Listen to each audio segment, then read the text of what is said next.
welcome listeners to a budget special of all things property.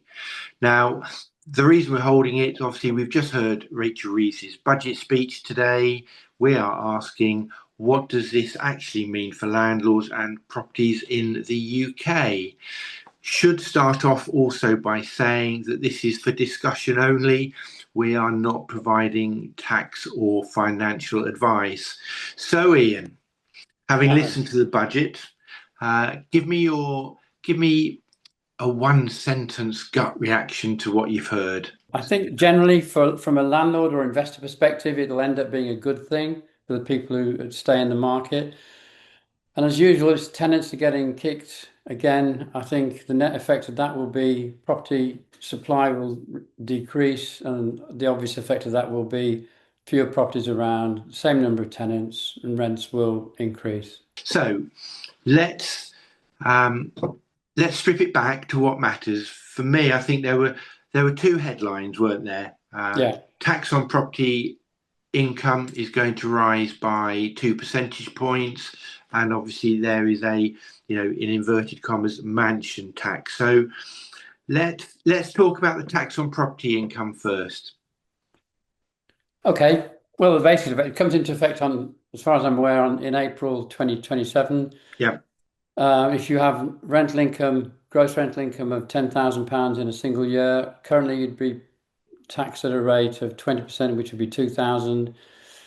The new tax, as from 2027, will be 22%, and that would net effect of that would be you'd be taxed at 2,200. So it's an increase of £200 per annum on an income of £10,000, which to your average investor, I guess, isn't that significant. He could do without it, but there are plus points that we can talk about later on in the discussion.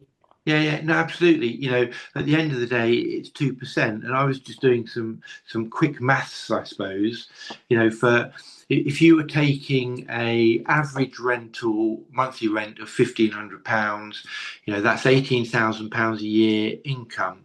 So the extra tax that a landlord is going to pay, the extra 2% that they will end up paying over the year, is what, £360 on a £1,500 a month rent, equates to £30 a month. Is that in reality going to, make a landlord go, oh, this is no longer for me? Or is the reality that at some point in time that £30 will be passed on to the tenant in a higher rent? I think it's a given, isn't it? That's what usually happens when an extra cost on a landlord is dumped on a landlord. It'll be passed on to the tenants. Yeah, no, I agree. And I think, the higher up you go, it's still, when you really look at it, will it really bring in that much extra revenue? Because there'd been lots of talk, hadn't there? Lots of rumours around maybe national insurance on rental income.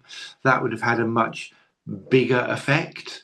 But for me, whilst there's obviously a cost implication to it, I don't think it's going to make many landlords go, yeah, rental isn't for me anymore. I think people need to, after any budget, people need to sit and take a few months to see how things settle down, and then don't make any knee-jerk decisions. You're always going to get some landlords that say, that's it, that's the straw that's broken the camel's back, I'm out. But it's not necessarily what they end up doing. So no, basically the message would be no knee-jerk reactions, just run with it and see what happens. Yeah, no, I agree. So moving on then to the mansion tax. What are your thoughts on that? It's going to affect London rentals, I guess, isn't it? And once again, it'll probably get passed on to the tenant. Mansion tax, council tax, the tenants pay council tax. The landlords will think, why can't they pay the mansion tax? Privilege of living in a very expensive home, I don't know. It'll either be passed directly on to the tenants, or it'll be passed on by way of rent increase. Okay. It's a good way of earning cash for the treasury, I guess. Yeah, no, absolutely. I wonder how workable it's going to be. So, just for those people that aren't quite sure what the mansion tax actually means, it's going to be in the form of a council tax higher value supplement. So, for properties over £2 million, there's going to be a is it £2,500 council tax Yeah. supplement, and over 7.5 million, um, over 5 million rather, there's going to be a £7,500 council tax supplement. But for me, it's like, well, that means that they're going to have to revalue every single property, because how do you suddenly say, well, my house is worth 1.8 million or it's worth 2.1 million? Who will do that? So I wonder whether or not the cost of implementing it will far outweigh the cost of, what comes into the Treasury coffers. I'm sure the government will develop an amazing algorithm that works out property values in and around London. But it's not just Basically. London. It's No, I not know just it's London, is everywhere. it? It's everywhere, but predominantly London, isn't it? London Yeah, based. yeah. Well, it is in terms of the predominance of, houses of that value. You get a higher proportion of that value house in London than you do elsewhere. But if you live out, I don't know, in the country somewhere, who's going to say your house now is worth £2 million when it might only be worth £1.8 million? Is that going Well, to be a surveyor? yeah, I think the government will start with valuations of their own. Who they use to do that, I don't know, and then they'll give the right of appeal to the owners Hmm. to reassess the value. So for A me, bit that like HS2 right. when they bought up blighted properties. The government worked out a system of valuing properties there. They'll probably use something similar to that, I would imagine. And then the right of appeal obviously is there. Hmm.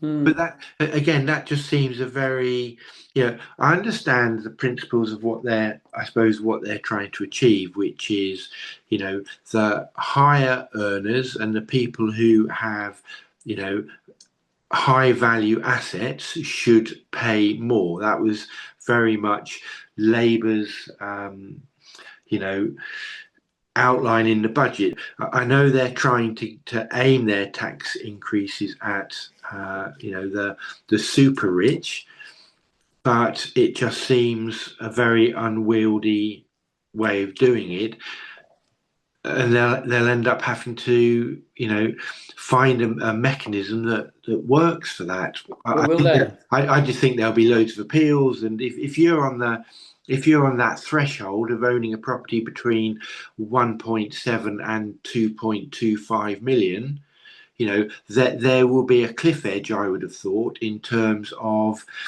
um, people not wanting to, the impact of owning a property on that band.